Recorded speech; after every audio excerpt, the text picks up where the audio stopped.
2324 Savannah Music. Roxy, no? Mr. Star. Now winning out. Now winning out.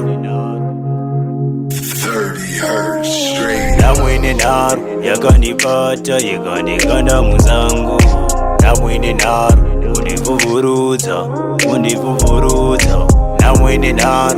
Yakanipata, yakanikana muzangu. Now winning out. Undivuvuruza, undivuvuruza.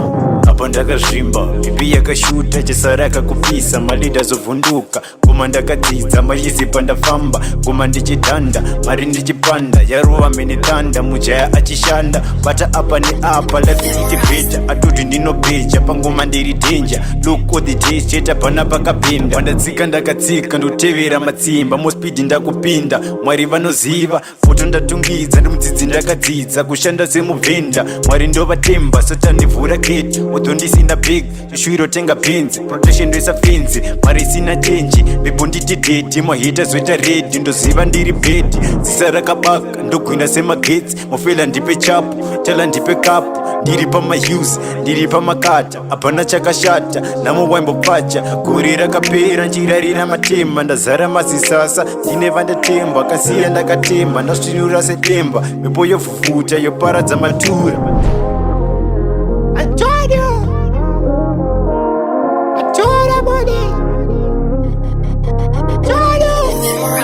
Now winning out.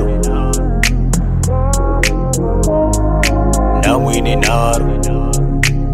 30 hertz straight. Now winning out. Yakandibata, yakandikanda muzangu. Now winning out. Undivuvuruza, undivuvuruza. Now winning out. Yakandibata, yakandikanda muzangu. Now winning out. Undivuvuruza, undivuvuruza. I remember when I was a kid, truly speaking life it wasn't easy. Living dope, glam the car and triple leash. But these and pins are bees. The certain and a link, and carry some dish. I thought I was a fish. Abandiri shiri, na moving. Ovari sira G, locking all the doors and setting beauty.